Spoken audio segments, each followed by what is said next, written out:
2 years had passed since Nathan last saw another living soul. Now, he stood on the cracked asphalt of a forgotten highway, staring into the hollow eyes of a little dead girl. Her skin had turned dark and leathery, stretched taut over bone, her cheeks riddled with the decay of something unnatural. The invaders rarely left bodies behind. They never wanted to return to a world littered with skeletons. But there she was, a forgotten remnant of a dying planet.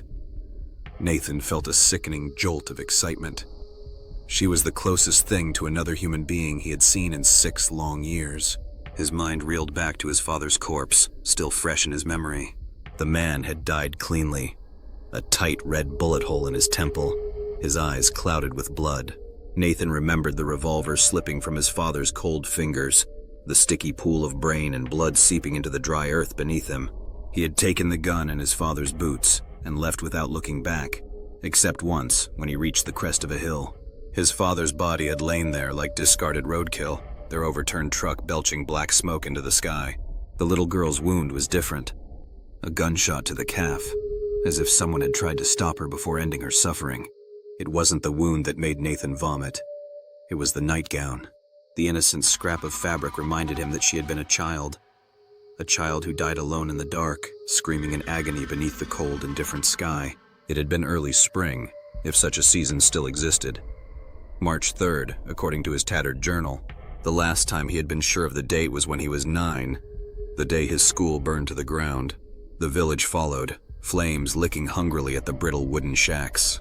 By then, everyone had already started vanishing. First the bleach took them, then the invaders. Now it was just Nathan and the dead.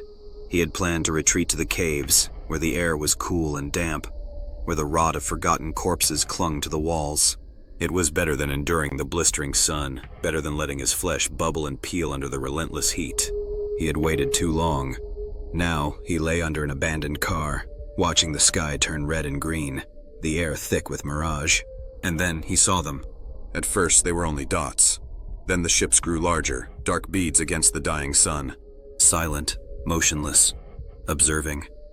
The invaders had never spoken, never explained. They had simply waited for the world to wither, for the last remnants of humanity to eat themselves alive like starving coyotes tearing into their own ribs. The dead girl had been a sign. Nathan understood now. The years had slipped through his fingers like the last drops of water in his flask. He had always known how this would end. Now, he stood atop the crumbling roof of an abandoned gas station, staring down the endless highway.